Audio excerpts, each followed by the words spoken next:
Shalom shalom tuti bakunzi ba Horikana TV miriwe canke mwaramutse bivanye naho mumwe wese aherereye ikaze cane mu kiganiro cuno munsi Gisirene Haziyo ndi kumwe n'umutumire arabibwira ndaguhaye ikaze. Ya murakoze. Waraye neza. Ego namahoro namwe. Ego namahoro. Kaze uramutse abakunzi ba Horikana TV ndetse unabidondoro babwire bega ninde turi kumwe. Ego je nitwa Willy Blaise Ranyeretse hanyuma bon kimwe muco ndico ndumu pastor hanyuma nkabanyoboye ministère zibiri imwe yitwa BCC Bible Communication Center n'iyindi yitwa Light Place donc la place de lumière pour le moment mba muri Canada nkaba nubatse amaze imyaka 21 nubatse dufite abana bane umukobwa w'imyaka 20 umuhungu w'imyaka 17 undi mukobwa w'imyaka 9 n'undi muhungu w'imyaka 8. Okay. Murakoze. Iranyibutse Blaise. Iryo zina ryavuye kuki?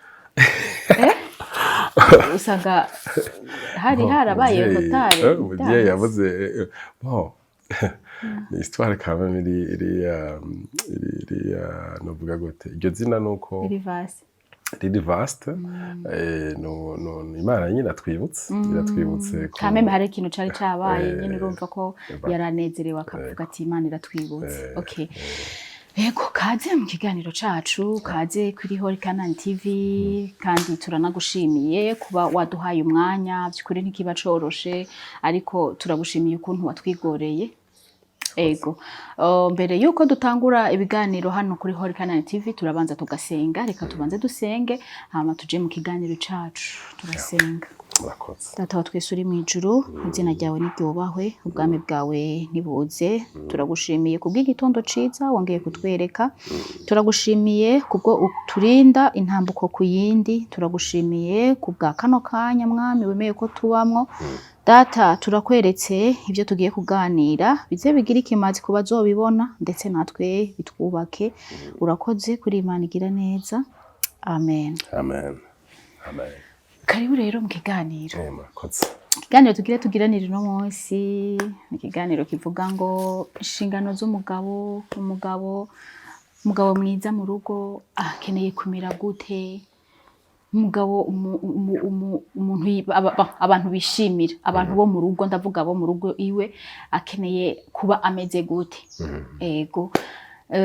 icambere reka duhere kuri kino kintu mbega umugabo mu rugo ni iki? Umugabo mu rugo ni inkingi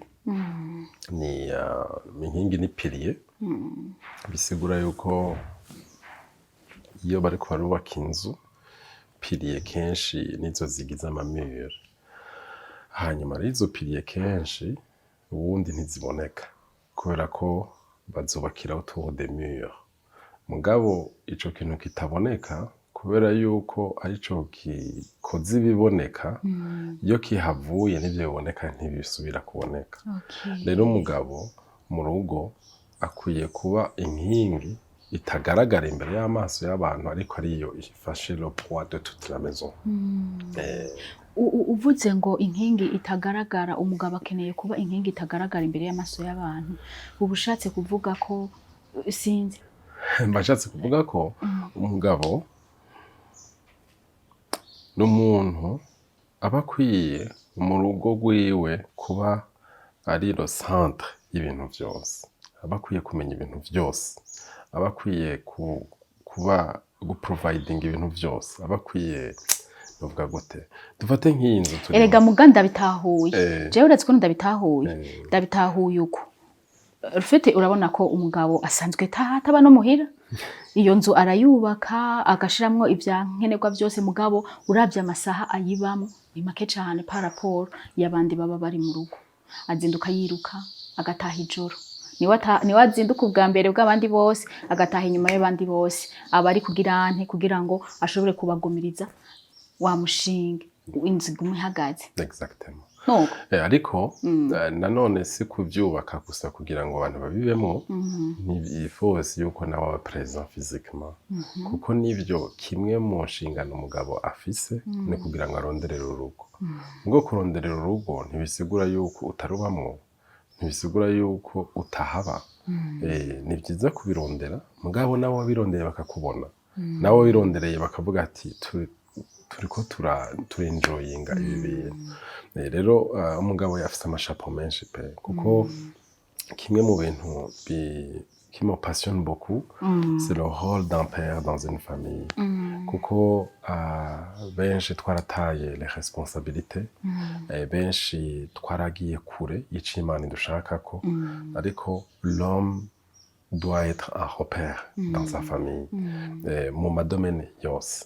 rero nibiraremereye kuko ntavyo twabonye ntavyo twigeze twigira kundi muntu n'umwe mugabo Imana ishaka yuko que nous soyons des pères comme des repères so sinzi nimba nashoboye kwishura ariko urumva rero uti harakenewe ko umuntu arondera mugabo wantwita kandi no muhira ukahaba cyane bisigura ko bajya rero bashobora kuba bataba muhira bakakubwira nafatiriwe n'akazi mba ndi kurondera mba ndi umva n'amakosa oya si amakosa ariko nibaza yuko haba hakeneyeho balance mu buzima ni ikintu kiri très important kuko hari umuntu atwarwa na passion y'ibintu mugabo icatumye iyo passion yigira akacibagira kandi amajambo akene kuvuga ngo natwawe n'ibintu canke nagiye kurondera ibintu mugabo icatumye nja kukirondera nacibagiye uretse no kwibagira hari n'abatabiha agaciro abavuga ati muhira nta kintu na kimwe babuze bafunguye aho kuryama harahari urumva nyene n'ivyo ntibabiha agaciro kuba boboneka mu miryango yabo ntibabiha agaciro kuba boganira n'abana ntibabiha agaciro kuba boganira n'abadamu babo naho nyene kuko ahari ingorane nuko ababibamwo muri iyo faso hejeje kubivuga bakuze babona ba papa wabo nabo uko nyene babikora donc bakibaza yuko kuba umugabo ni kuronderera umuryango ibindi nta bihari ariko ku by'ukuri abantu benshi dufate nk'abadamu ntibakeneye ibintu ngo bakeneye umuntu umudamu arashobora kuba akenye mugabo akaba abona umugabo wiwe akumva aranezerewe cyane ukabona undi mudamu afise ibintu byose mugabo uwimuha ntamubona ugasanga c'est la femme la plus malheureuse de la ville rero kuko de nature les dames n'abantu bari émotionnels bakunda attention ntibakunda ibintu bije ni surplus ngo c'est pas la priorité rero ni vyiza yuko baha iyo balance mugabo nkuko nari meje kubivuga abagabo benshi ubu arabagabo ico babuze suko batacifuza kugikora nuko batigeze bakibona babona abapapa wabo babikora babona abapapa wabo donc babivana n'ukuntu bakuze kuko utanga ico ufise yego ntushobora gutanga ikintu ndafise ico yaronse yego none ni zihe nshingano umugabo ashobora gukora mu rugo hamwe uvuga uti izi nshingano zibuze urugo ruba rutembye icambere amasengesho kuko monde tubamwo ni resultat ya monde spirituel umugabo rero akwiye kuba umupasiteri w'urugo rwiwe akwiye kuba umurinzi à travers amavi y'urugo rwiwe kubera ko ibintu byose bidushikira biba byamaze kuba dans le monde spirituel rero c'est très important yuko umugabo amenya ko ntushobora kuba umugabo akwiriye mu gihe waguhamagaye kuba umugabo atabigufashijemo kuko ijambo ry'Imana tubwira yuko Imana niyo data wacu wo mwijuru sivyo ntushobora kuba data w'abantu mu gihe utigishijwe na data yakuremye ntibikunda kuko beaucoup des hommes par exemple bakuze batabona papa wabo hari n'abakuze bababona ngo papa wabo atari present hari n'abakuze bumva ngo bafite papa wabo ngo papa wabo ari kure donc ugasanga uyu munsi n'umupapa sinzi ko yabaye umupapa twese abantu benshi abapapa par accident kuko hari imyaka yageze mugabo ugasanga izo valeur d'être un père ntazihari rero kugira ngo uzimenye kugira ngo uzironke uzibemwo uzitransfere bisigura ko hariho umuntu akwiye kukwigisha neza uko bikwiye gukorwa uwo nawe ni data wo mw'ijuru. Yesu Kristo baratubwira yuko ari umugabo w'ishengero. Umugabo kugira ngo abe ashobore kuba umugabo mwiza w'umugore wiwe ni byiza yuko aronka icitegererezo. Mbega Yesu akunda ishengero gute? Arikunda gute? Mbega gihanganira gute? Mbega bigenda gute? Sindiko ndavuga yuko umugabo wese akwiye kuba parfait kuko n'Imana ntirondera abagabo ari parfait, ahubwo Imana irondera abagabo ari broken kugira ngo igendere abahindura du jour au jour. Rero ico gicapo cyo kubona data nka data umwana data wacu wo mw'ijuru na Yesu Kristo nk'umugabo w'ishengero ni igicapo kiri parfait cyofasha umuntu wese w'umugabo kugira ngo ashobore kuhindurwa du jour au jour abe parfait mu rugo rwiwe du jour au jour. Umva amasengesho no bitangurira gusoma ijambo ry'Imana, kuba icitegerezo mu kuyobora urugo rwawe mu nzira z'Imana. Izo nazo ntushobora kuziyoboramo ntushobora kuziyoboramo nawe utazibamwo, ntushobora kuziyobora atazutse, ntushobora kuziyoboreramwo abantu ngo bibabwire nawe atavyo bakundamo, kuko bijya bavuga ngo mwumve ivyo mvuga ntimubone ivyo nkora. Oya, ivyo sivyo. Ni vyiza yuko ivyo umuntu avuga abikora. Ni vyiza ko ivyo umuntu avuga abibamwo, kugira ngo bavuga ati nahatavuga muri nyifato yiwe iratwigisha. Abana bakavuga ati papa je ngaha muhira turumva yuko ari security kuko si wowe wenyine aje mugabo azanye ya gloire y'Imana, azanye ya présence y'Imana, azanye ya mahoro y'Imana. Donc n'amafaranga kaza burya amafaranga aje asanga ahantu hari désordre bihera désordre yidomenya amafaranga. Mugaye y'amafaranga aje adahindura umuntu aza amafaranga ahindura ibintu, ce qui est différent. Ego tugerageje kubiraba uno munsi ku bintu biba bimeze cyukuri sinovuga ngo n'abagabo benshi bohava bibuka gusengera ingo zabo canke ngo bafate umwanya basoma ijambo. Mbere fugiye kubiraba ivyo akenshi bikora abantu b'abadamu niwe asengera urugo, niwe yitaye ibintu by'ijambo, nibo kenshi usanga bakijijwe. Ubundi nyene umugabo abavuga ati ndazindukanje kurondera ivyo birahagije. Rero ndashaka kugira ngo ubwire uno munsi abagabo bariko baradukurikirana canke bazodukurikirana ingene bashobora guhindura, ubabwire ukuntu bashobora guhindura, nimba bahora bagenda badasenze, nimba bahora babaho badasoma ijambo, bavyige kuko urumva ko bifise akamaro cyane. Kuko burya ikintu cyose dukora ntitugikora kubera twebwe, tugikora umwanya muto, mugabo umwanya muto tugikoramo ni kugira ngo kizogire impact kubo tuzosiga, kuko twese un jour on va partir. Alors ico twokora cyose pour le moment ni kugira ngo dusige un bon héritage ku bana bacu no kubuzukuru bacu no kubuzukuruza bacu. Kuko iyo urakora ikintu wewe wiyumvira ku giti cawe, ku vy'ukuri uri kuriyumvira ku mwanya mutoyi cyane, kuko twese tumara umwanya mutoyi. Rero nico gituma ikintu cyose dukwiye gukora dukwiye kugikora twiyumvira des générations à venir ku buzima bwacu, ku bana bacu, ku buzukuru bacu, ku buzukuruza bacu. Or Imana yatubwira yuko c'est un Dieu qui bénisse des générations et des générations. Niyo mpamvu umugabo wese akwiye kumenya ati mbega ni kubera iki nkwiye kurondera Imana. Sindayirondera ku giti canje, no ndayirondera ku bana banje, ku buzukuru banje no ku buzukuruza banje. Kuko iki kintu ndiko ndakora, mes enfants, mes petits enfants, ils seront bénis parce que ils ont eu un papa qui honore et qui craint l'Éternel. Ugasanga rero umuntu amaze kugira iyo conception yuko ibintu ariko arakora ari investissement à long terme, même qui va générer des intérêts mu gato zoba gihari, ubikora wumva uzi impamvu uriko urabikora atagahato birimo. Mugabo gukora ikintu utazi igituma uriko urabikora nico gituma nta na motivation ubikoramo. Mugabo uvuga uti j'ai la motivation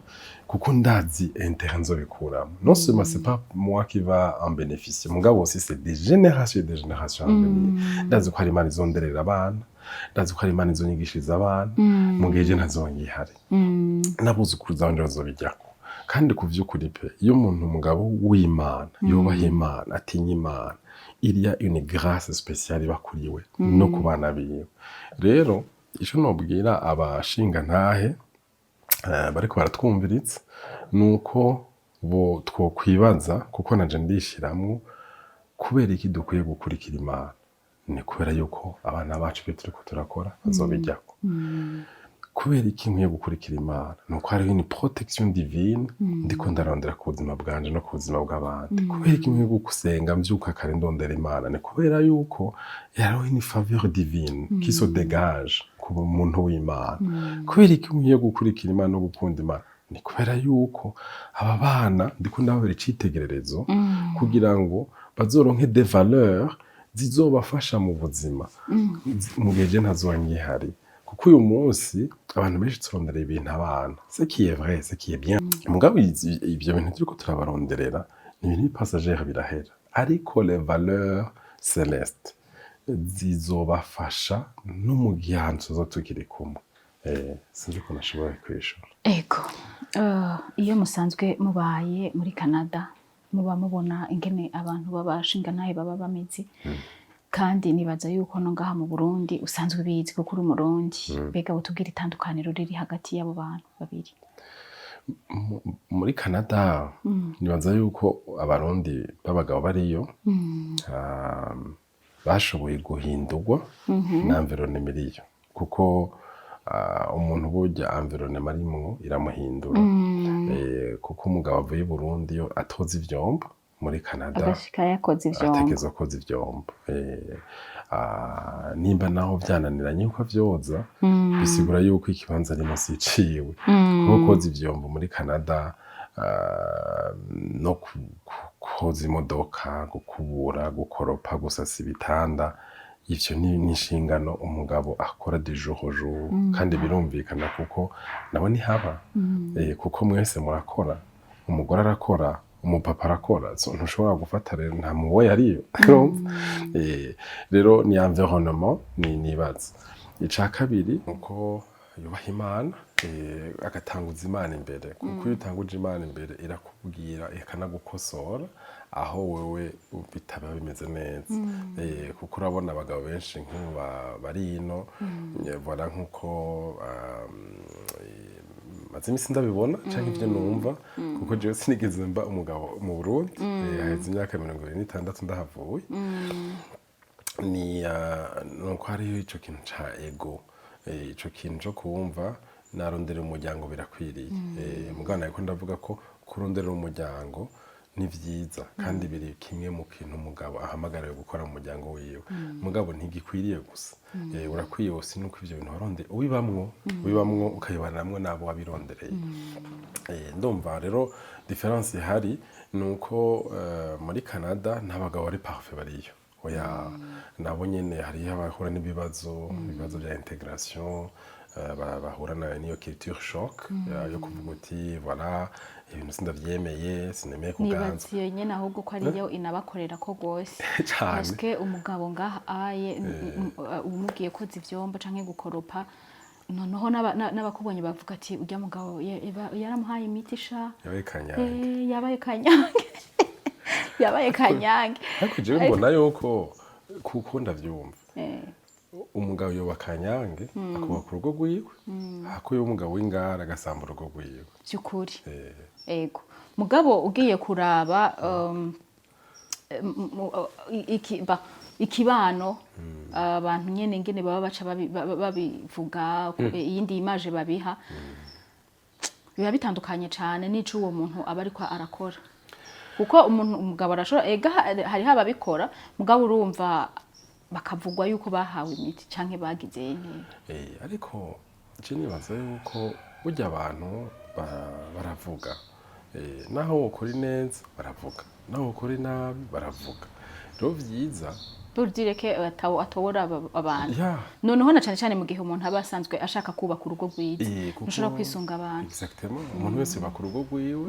kandi ntawe bakora urugo rw'uwundi rero uko umuntu yavuga uko avyumva n'uburenganzira bwiwe gikuru nuko umuntu yobaho mu muryango wiwe abantu bameze neza biwe bamwishimiye nawe abishimiye ntabwo ushaka gusatisfeza le monde extérieur sinibaza yuko ari ubushake bw'Imana dusa n'abarangiza ikiganiro cacu urashobora kutubwirira bano bagabo ariko baradukwirikirana kuko turazi mu gihe umugabo adashoboye kuba umugabo mu rugo ngo akore inshingano ziwe hariho ivyangirika mu rugo hariho ibintu vyononekara mbega ni gute ashobora guhindura hariho abo usanga baramaze kurugwamwo tayari ivyo bintu bibarabibayemwo ni gute ashobora gukosora kugira ngo urugo rwiwe no munsi rushobore guhagarara neza n'abatararushinga ingene ni igiki bo kwisunga kugira ngo baze babe abashinga ntahebeza mu rugo icambere n'ukuri ni kumenya Imana ni kumenya Yesu Kristo umwami n'umukiza kuko niwe ahindura niwe aza agakosora ivyo nonekaye kandi nawe ananesha amarangamutima y'umuntu uwo ari we wese ahari ubwibone araza akahashira uguca bugufi ahari amanyama araza akahashira ubugwaneza ahari ukuvara estime de soi irengeye araza akahashira low profile kubera yuko niwe rufatiro rero gukizwa si question y'idini ni question ya mode de vie ni question yo guhindurirwa imyumvire umuntu yarasanzwe aba ayumvira gukizwa ntibiri ara mode oya gukizwa ni kudesida ukavuga uti jewe namenye ko mfise tellement beaucoup de manquements kandi ibi bintu ndabona yuko bidahindutse hariho ibizokononekana rero ico ni cambere abagabo ku by'ukuri gukizwa si kuba faible ahubwo gukizwa ni force gukizwa ni découverte d'une nouvelle vie umuntu izomufasha kubaho une vie pleinement remplie de grâce et de joie non seulement kuri we ariko kubiwe kuko nkuko nashase natangwe ndabivuga ikintu cyose decision umuntu akwiye gufata akwiye kuyumvira kubera ikindi ko ndagikora mbega ndagikorera ndagikora umwanya ungana gute iyo umaze kwibaza ivyo bibazo usanga gufata ama decision vyoroshe mugabe ufashe decision juste haje muvuga butumwa ugenda mukunda nagiye bahamagaye abantu gukizwa nakijijwe hamukaca usubira mu vyo urimo bisigura ko ntiyumviriye impamvu bikoze rero bagabo muri ko muratwumviriza nukuri ni mukizwe gukizwa si faiblesse ariko ni force ni mwihatire guhinduka kuko nta muntu ahinduka rimwe umuntu agenda ahinduka du jour au jour kuko umufasha guhinduka yumva yuko aguma bimuhatirizamo bagabo urumva ibintu mudukora ntitubikora twebwe twenyene tubikorera des générations à venir abantu bari imbere y'iwacu bagabo abadamu benshi buzuye amarira benshi buzuye agahinda benshi buzuye umubabaro rero ku buntu bw'Imana tuyabahanagura ayo marira murakoze yego urakoze cyane Blaise urakoze reka nshimire n'abakunzi bacu ba Horikana TV turangiza ikiganiro cacu dusengere turangiza ikiganiro turagushimiye cyane ku mwanya waduhaye muri studio Horikana TV wakoze cyane Imana iguhezagire uzuramutse nawe wasize namwe karibu muri Canada I receive amen Mana turagushima kuri Imana yo kwizegwa turagushima ko adushoboje gukora iki kiganiro turagushima yuko abazocumviriza hari icyo uzokora mu mitima yawe n'imyumvire yabo turaciye bugufi tuzanye icubahiro cyawe cyo gikomeza kigaragara mu byacu no mu bacu ukomeze utumurikira ukomeze utuje imbere abatwumvirije bose Mana baho umugisha kandi n'abariko baritanga kugira ngo uyu murimo ukomeze ukoreka nabo baho umugisha uva kuri wewe amaraso ya Yesu Kristo akomeze dutwikira uturinde ingwara uturinde ama-accident uturinde ama-incident kugira ngo icubahiro cyawe ikomeze kigaragara mu byacu no mu bacu mu izina rya Yesu Kristo muri Nazareti tubisenze amen